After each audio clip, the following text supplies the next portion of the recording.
everybody! Starting this year, I'm going to be doing something new. I'm calling it Read Aloud with Beth. Once a month, I'll be reading a chapter from one of my stories. I'm not going to be just picking and choosing random chapters, I'm going to be reading through a specific book at a time. And to start off with, I'm reading from my first published book called The Weaver's Blessing. The Weaver's Blessing came out almost 6 years ago, so it has a special new cover that I gave it on its 5-year birthday, and I really enjoy it. It's a fairy tale. I'll read the synopsis for you all. May this land ever draw its strength from the purity and fortitude of its rulers' hearts. For centuries, Clachan flourished under this blessing, spoken by a great magician. Then an evil king invaded and murdered the royal family. The land fell into decay, and all hope was lost, or so it was thought. With the king's hunters sent after her, can Princess Elaine save herself and her country, or will evil destroy all hope? How I'm going to be doing this is I plan to do live streams of me reading it on Instagram. My handle there is at Beth_Wangler, WANGLER. If you forget that, it's right, well, there's kind of a glare, but it's right there on the covers. And then I'll record the live streams and put them up on YouTube. Unfortunately, this time the method that I tried to do to record the live stream did not actually catch the sound, which is unfortunate. So I'm going to be rereading chapters 1 and 2 of The Weaver's Blessing. Hopefully by next month I'll have the sound issue figured out, and then you can see what the readers on Instagram said as we were going through it. So it'll be a fun way for me to share my story with you a little bit more personally. The Weaver's Blessing is available on Amazon as an ebook and a paperback. I'll put the links in the description. And yeah, it is a fairy tale. So the chapters are really short, which is why I'm going to be reading 2 chapters today. Chapter 1. There once was a kingdom named Clachan. It used to be a dark kingdom where the sun seldom shone, a land barren and shrouded in mist, until, on a day far back in history, a powerful magician with a good heart came to the land.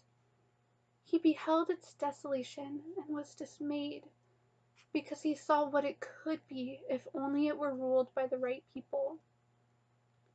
The magician made it his life's mission to find just such monarchs. He searched high and low, near and far, until at long last, when his hair turned gray and then white, when his face grew lined with deep wrinkles, when he could no longer walk upright without the aid of his staff, he rested in the home of a lowly peasant family by the name of Weaver. The mother was kind and strong. The father was wise and compassionate. They had 2 happy children, a boy and a girl, who perfectly combined the best qualities of their parents. Before he went to bed that night, the magician knew he had at long last found the rulers Clachan needed. He told them of his search, and though they thought themselves unworthy, they eventually agreed to the magician's wish. He took them to the land, and there he crowned them, giving them this blessing. May this land ever draw its strength from the purity and fortitude of its rulers' hearts. As a sign of the magician's blessing, a heart-shaped mark appeared on each weaver's shoulder, a mark found on all the succeeding generations as well. For the rest of his life, the magician stayed in Clachan as the royal advisor. The land was immediately transformed. Green, thick grass covered the hills and valleys. The soil was rich, dark, and moist. The mist disappeared, replaced by a healthy sky.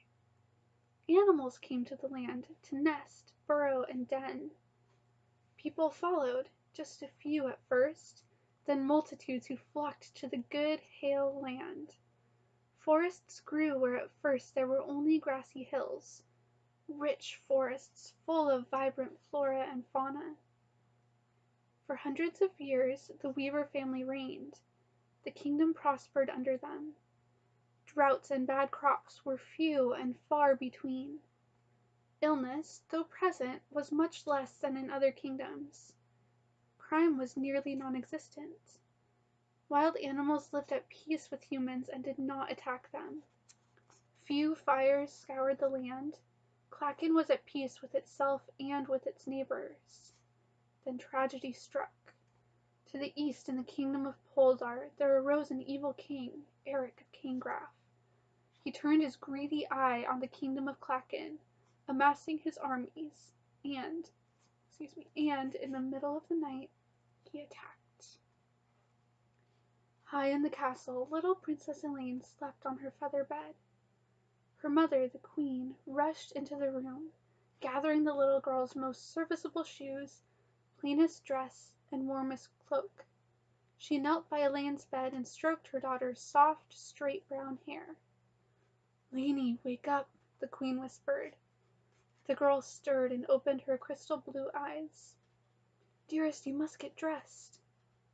"What is it, Mamma?" Elaine asked sleepily, getting up as the queen helped her dress. "There are bad men here that your father is dealing with." The queen knelt before her daughter, settling the warm cloak around her shoulders and pulling the hood up. "Derek, your father's valet, is going to take you to his house for a while." Elaine, still muddled with sleep, saw the truth masked in her mother's words. For the first time she felt fear. She wrapped her arms around the queen's neck and held on with all her strength, and started crying. "I don't want to leave you," she protested. The queen was crying too as she handed the princess to Derek, who waited just outside the door. "I know, darling. You must. You will be safe with Derek, and his little children will be your friends. You'll come back some day, I promise. Hush, dearest Elaine. Do not worry." Yet worry was all Elaine could do as she held Derek's hand and ran to a hidden panel in the wall, covered by an engraving of the first Weaver King. Derek pushed on one of the king's fingers, and a doorway appeared before them. The valet took a lantern from the wall and led Elaine into the deserted passageway. When they were safely inside, the doorway closed. No one who did not know the tunnel's location could follow them. The king would have stood against King Eric of Cangraf and probably defeated him, but for one thing. King Eric had on his side another magician, named Ivan, whose heart was not good like that of the magician who found the weavers. Ivan the magician assured King Eric's victory. Clachan fell to the monarch with a poisonous heart. The kingdom collapsed into disease. The dark mists returned, only this time they brought cancer and insanity. The water was foul. The crops rotted before they were ripe. The royal family was presumed dead. But Elaine lived in hiding, adopted into the family of Derek the valet. Their home was far from the eye of King Eric, in the center of what was once a flourishing forest, but now was mainly a treacherous woodland wilderness. There they struggled to find food for the parents, grandparents, 7 children, and princess. They knew hunger, they knew cold, but they, more than their desolate countrymen, knew hope, for they had the princess, and in the presence of her pure and good heart, the forest immediately around them was less affected by King Eric's poison than was the rest of the land. Life struggled on for a dozen years, with little divergence but the worsening of things. Then Elaine turned 18 years of age, and everything changed. Chapter 2. "Ivan! Where is Ivan the magician?" King Eric barked, storming down the castle's dark hallways. He held cupped in his hand an item that seemed to almost cause him physical pain, and certainly was the cause of his anger. "He's in the observatory, your majesty," a slave squeaked. He cowered against the wall, expecting fierce blows. The matter at hand was greater than the king's pleasure in abusing his human possessions.